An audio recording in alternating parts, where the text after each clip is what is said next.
Aloha, hometakwe. Figured I'd try again here and make this video. I've had a couple of shots or recordings of it that it just doesn't feel right. But I figure while I'm feeling good right now, there's Pisces party going on with transits as well as coming over my ascendant. I'm Pisces rising with Jupiter and Venus on my ascendant, and right now the moon is in Pisces. It's just transited my Venus, or it's like right over Venus in my first house. Mars is also conjunct with Neptune in Pisces, which is conjunct with my natal Jupiter. Venus is also moving into Pisces right now, so I'm just feeling like a real spiritual kind of vibes right now. I'm just feeling pretty good. It's a morning walk. As you can see, I'm out here in nature, in the midst of literally in the mist. I'm right next to the Mississippi River, and it's still a cool morning. The video I'm trying to shoot is talking about my experiences with urine therapy in particular, but it's also linked up with distilled water, and the movement has been pluralized. The term is distilled waters plural, which is confusing, in my opinion, is confusing this idea that distilled waters are not just machine distilled water, which that is the definition of distilled water, is that which is processed through a man-made process through a machine, using the process of evaporation and condensation to extract the essence of a substance, which has traditionally been used to extract alcohol or essential oils even, or to make purified water, which, you know, is H2O plus nothing.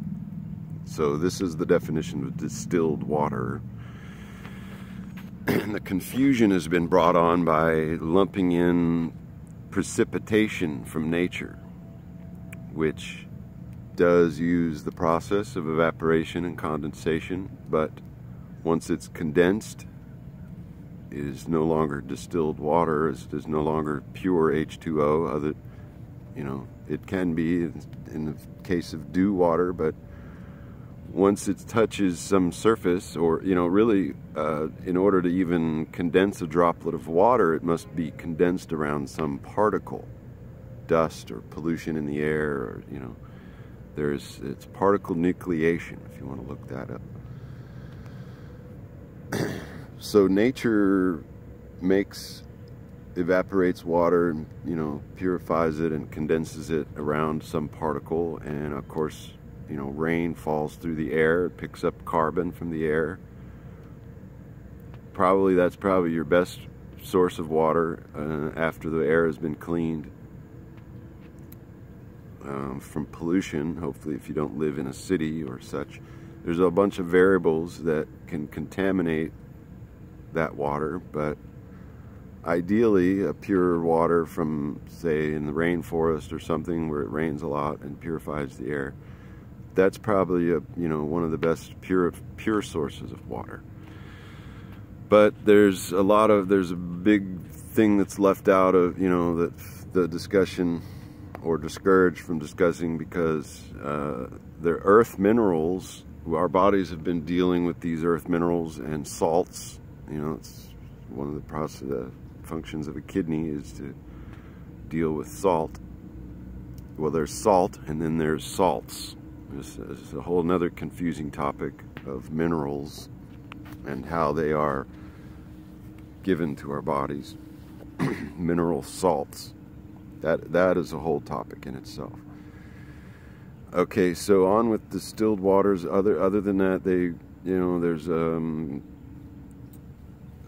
it's said that fruit and vegetable waters are a distilled water, which again, does not conform to the strict definition of distilled water because of all the mineral salts. There's carbohydrates, which are sugars, electrolytes, you know, there's all kinds of other compounds with the water in solution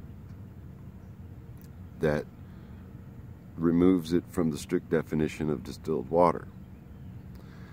And the third, and not the last, the last but not the least, is your body's fluids, and particularly urine, because it's it's a urine therapy push is going on with that. This is far from distilled water yet. Yes, your body and such, the filtering mechanisms of your body has filtered it.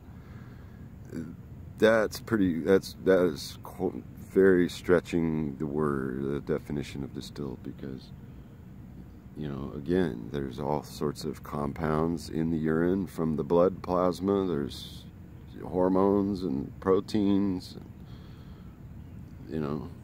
salts. And this is another tangent of the salt thing. It's in the distilled waters cult,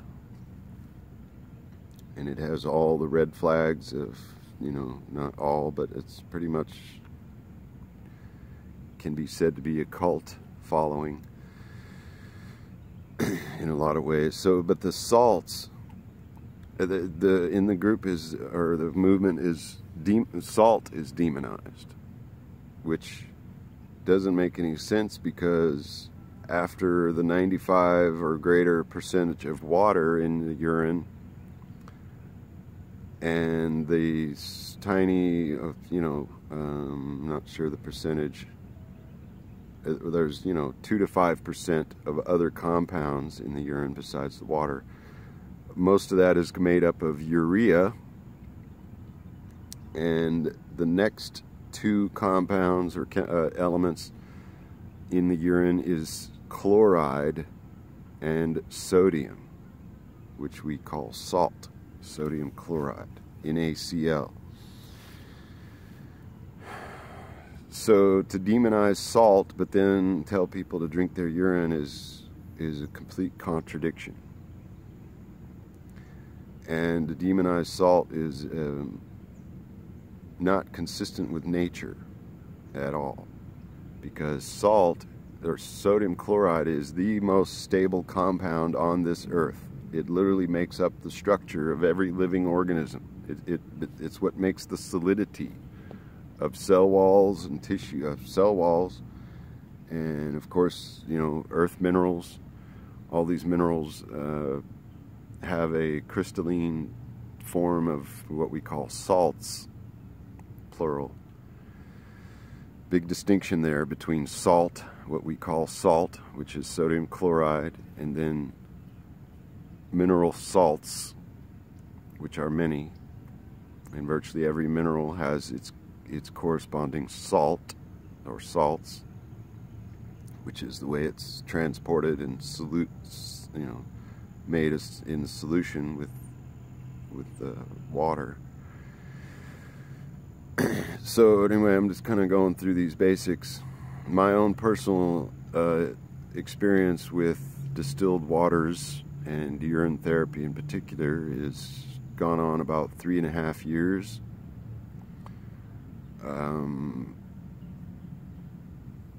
I don't know the exact date or so. I'd have to look back. I thought it was January 29th, 2012, I believe. Was it 2012? Or 2013, I think it was, when I made a first blog post, and I kind of officially started. It was a month or so before that, but I officially made that start on full looping and bathing with urine, aged urine as well, and really got into the urine therapy. And so I estimated it about 3.5 years total that I was pretty intently practicing urine therapy and drinking distilled water, just to kind of lay my personal foundation groundwork of my experience in urine therapy. So Fast forwarding now to about July, August of 2016, I received a sort of a wake-up call from the primary leader of this movement,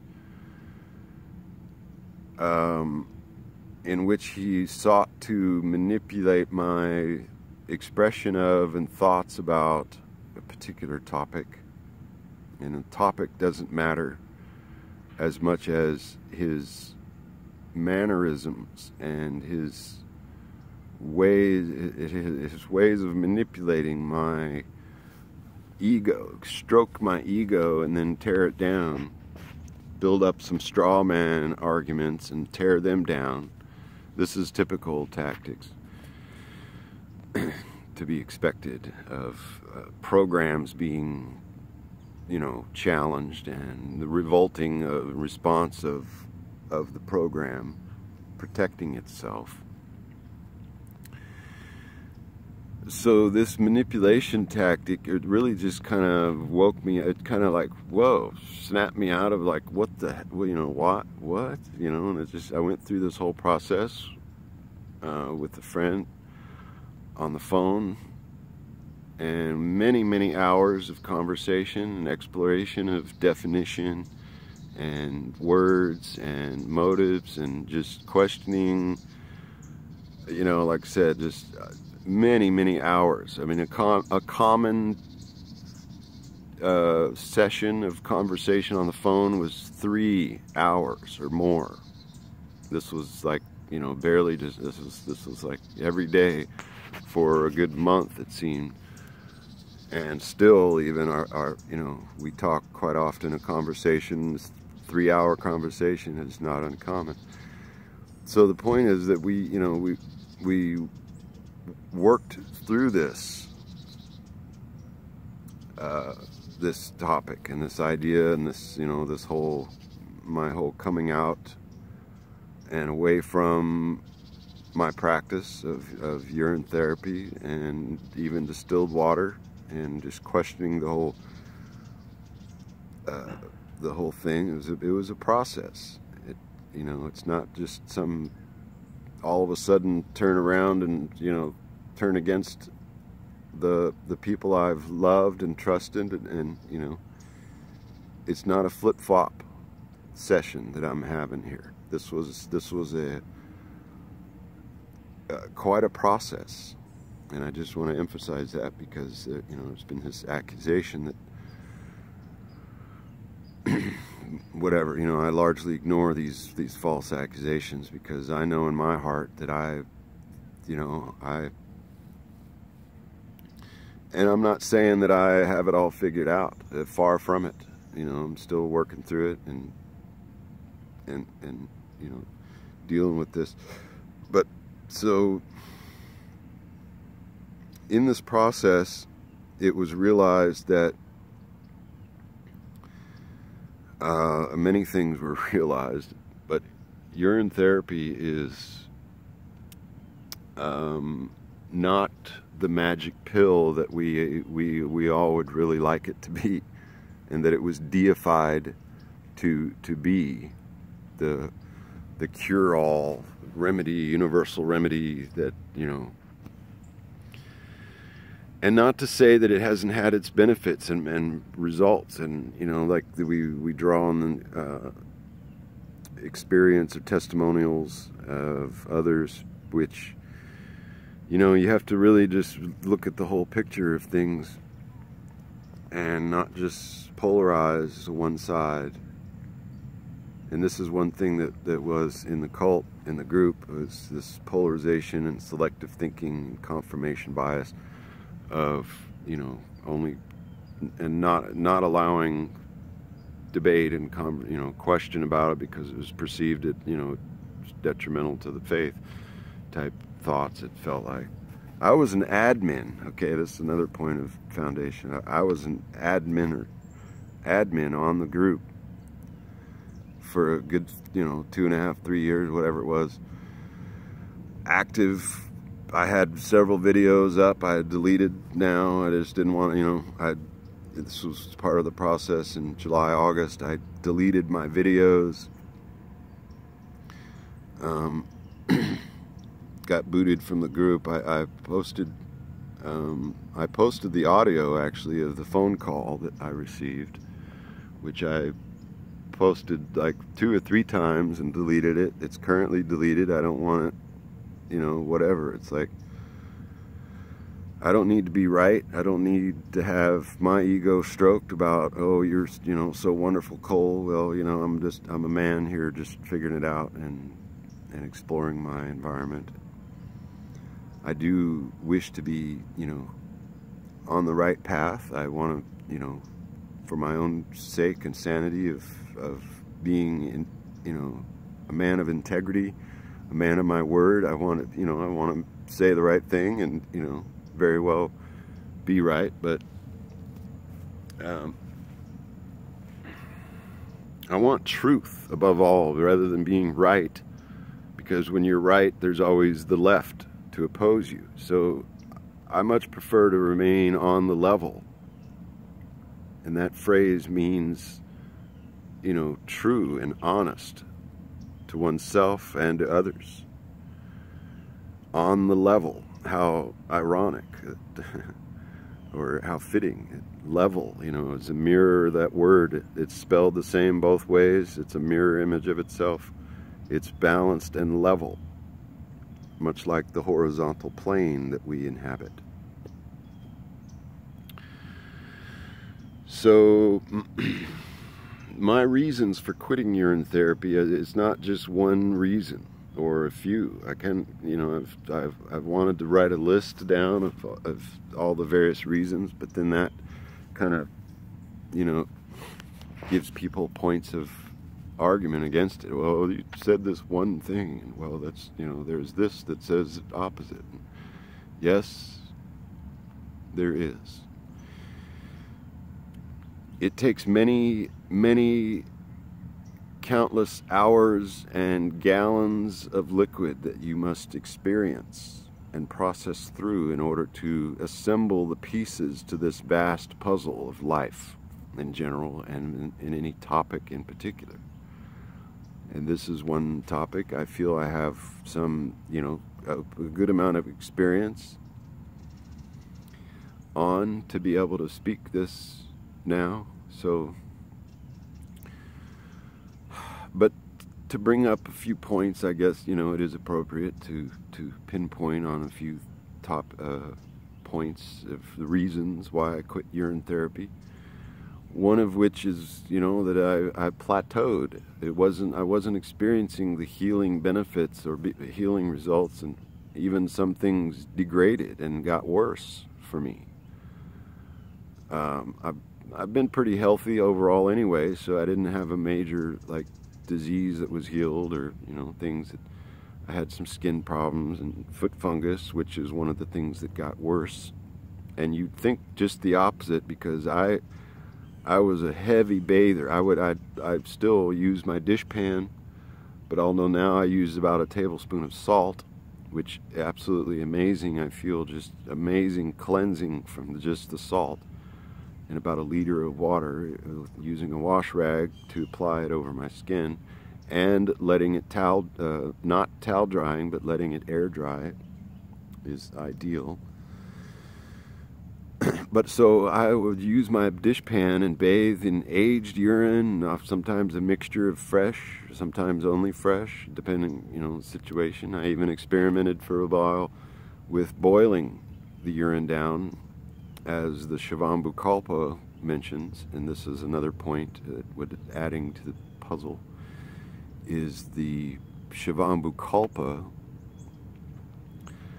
I found through searching many hours of looking in different times of different ways and different keywords of trying to find some history or external reference to where did this come from? What Damar Tantra? What I want to look back in the Vedic text, and find the Damar Tantra even, and didn't really find any particular document.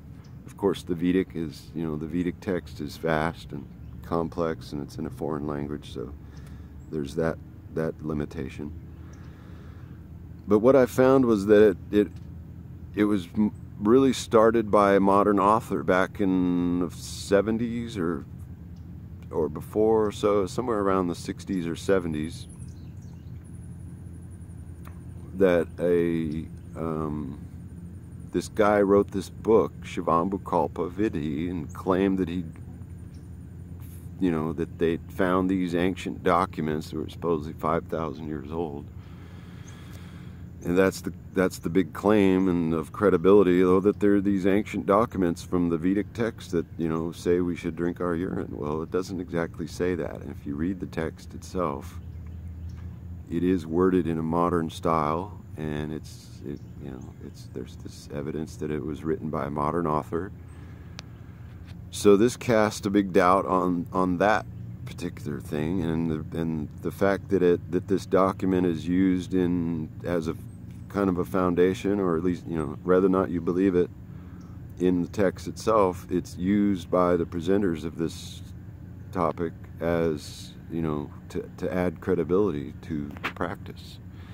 But so what it says in the text itself is you should only use it really for meditation, and really only sip on your morning flow.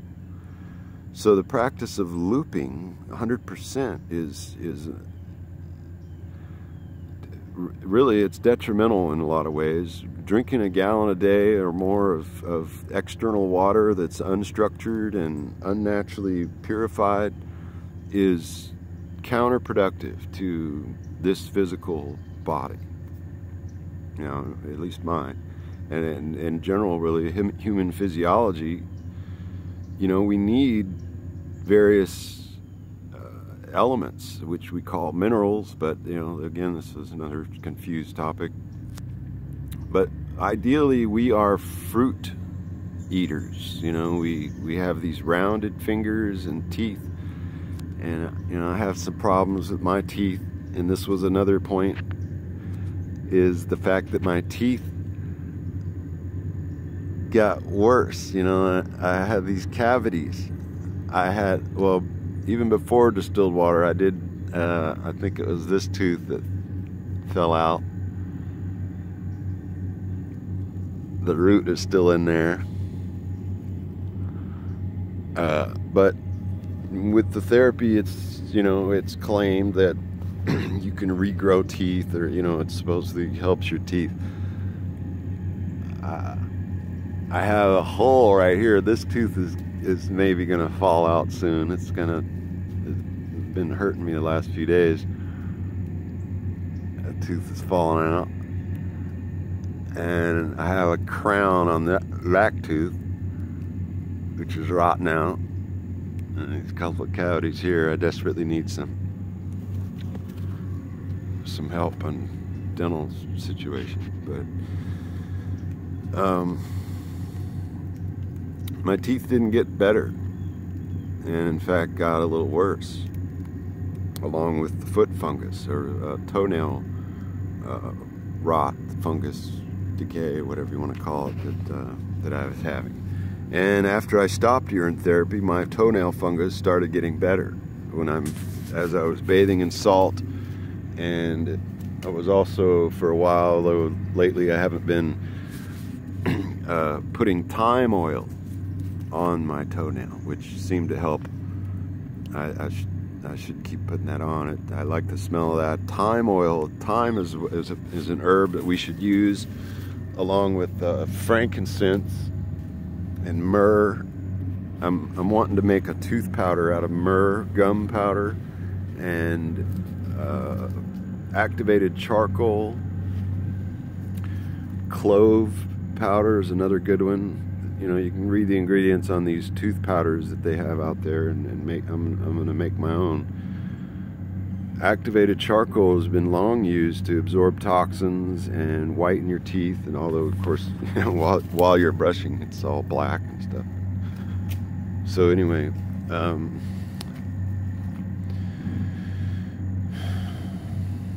it's another point I can talk about urine therapy and the reasons I quit.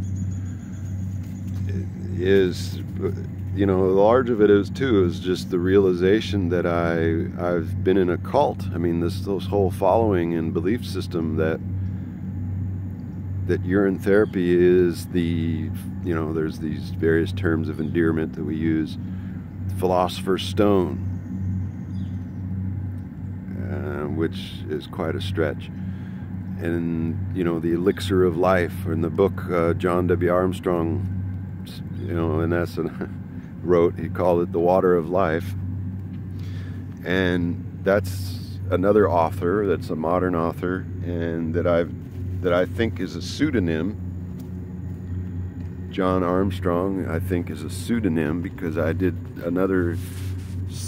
several search sessions trying to find out any kind of more information about Armstrong besides the book itself, and did not find anything. So if you can find me some, you know, biography or obituary or, you know, birth records, any kind of information besides the Water of Life book itself about that author, you know, that would be appreciative. But I haven't found anything.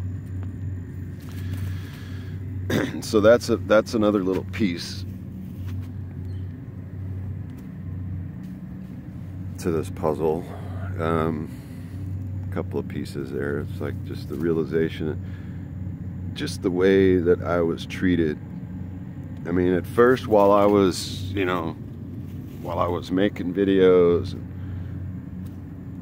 you know, I was one of the good old boys, one of the so-called leaders, being the public face on these videos and such, and an intelligent communicator. So, you know, I like to write and stuff. But so, being one of the good old boys, it was all good. But as soon as I kind of stepped off the pedestal, so to speak, and began exploring other topics of deep and vastly profound, you know, earth-shattering, changing topics, namely flat Earth. Okay, just to put that there, is because my exploration about flat Earth. Oh my God, how dare anybody, ah ha ha, those dumb cavemen that used to think the Earth was flat. It's a programmed response that's protecting the spinning space ball of fakery. So anyway, you know, yes, that topic has absorbed quite a bit of my time. It's been a fascinating journey for over a year now. It's January 3rd today. You know, it was April 2015 when I first started talking about it. And it wasn't really till the September, October or so when I really started researching it for myself and seeking to debunk it, prove the globe, you know, like let's find all the evidence we can why we think the Earth is a spinning space ball, which has now led me down the path of, you know, realizing that it's not.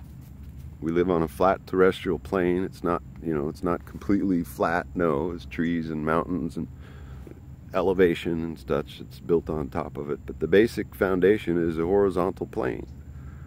Water always rests level when undisturbed, etc. You know, there's a mountain. There's all kinds of evidence and all kinds of ancient cosmologies and Vedic cosmologies that, you know, in the Bible even, is all flat Earth, you know, very well saying that we live on a flat Earth, and the sun and moon and stars are lights in the sky that are on their own path and wheel, that, you know, we are the Midgard. In Norse cosmology, you know, there's this whole Midgard and Asgard up above, etc. So, you know, that's a vast puzzle of a lot of confusion. Anyway, so that it was that topic that really caused the upset And in fact, the lead admin, creator of the Distilled Waters group, made a post in there ostracizing anybody who dares to think about flat Earth, you know, and made this whole big scheme. I mean, he deleted it. It was like a short span. I have the whole thing I have right now still on a blog post, unveilinginformation.blogspot.com, if you want to go and look at the transcript of what I'm talking about here. The Facebook posts that were made are all there, and the phone call transcript that I made.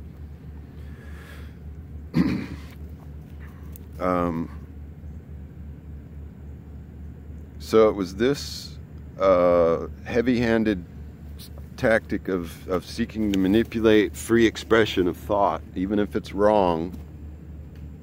You know, even if the topic itself, flat Earth, is wrong.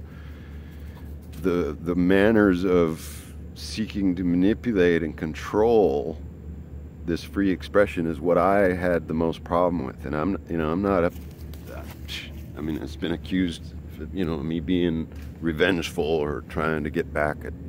And that's just not even close. I've been over that. That was months ago. I've been through this process. Yes, there was a level of shock and like overwhelm. I was kind of like upset in some way. I'm like, how dare he try to, manipulate me into thinking his way and try to, corral me back into, getting back on the pedestal of, promoting urine therapy and distilled water. That just didn't set right to me at all, regardless of the topic. It's, it's the way that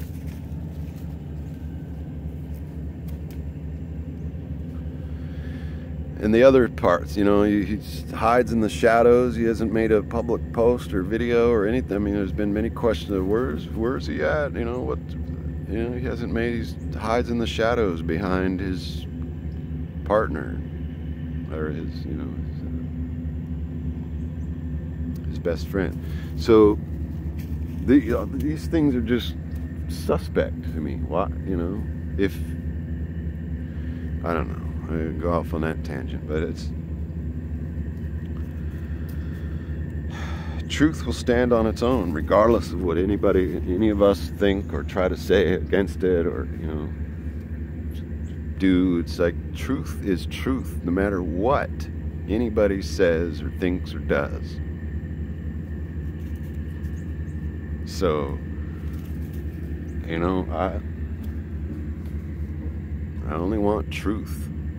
I want to be true to myself, and yes, I want to speak things that are true, but these words are, some of it, a lot of it is corrupt. We have these definitions in our brain that are been manipulated and changed over time, and they're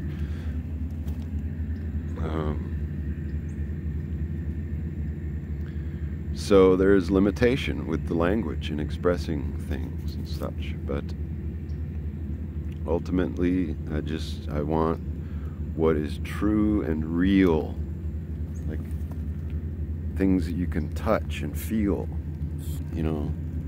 happiness and joy, things you play. Oops.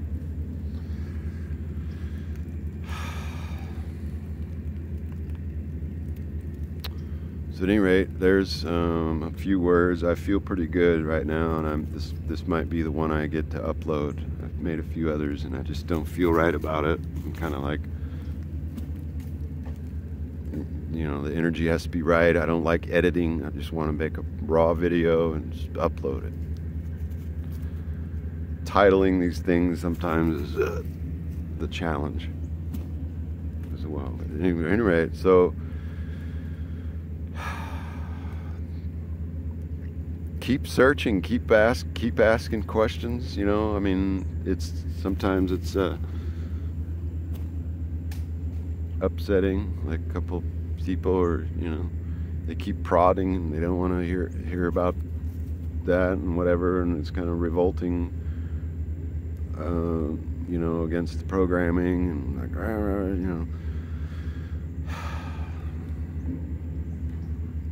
But it is good to continue questioning to a point, you know. I mean, it's like you can only beat on a dead horse for so long, and then it's time to you know, move on to something else or bury it, or, you know, okay, well, we don't really know, it's this and that, whatever, let's just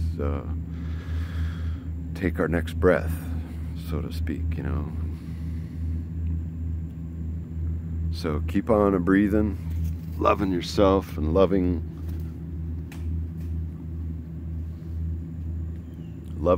you know, feeling good, being harmonious with our environment. As I said in my other video I just made today, aloha, aho mataquiasan, so much love. I love Kaipacha.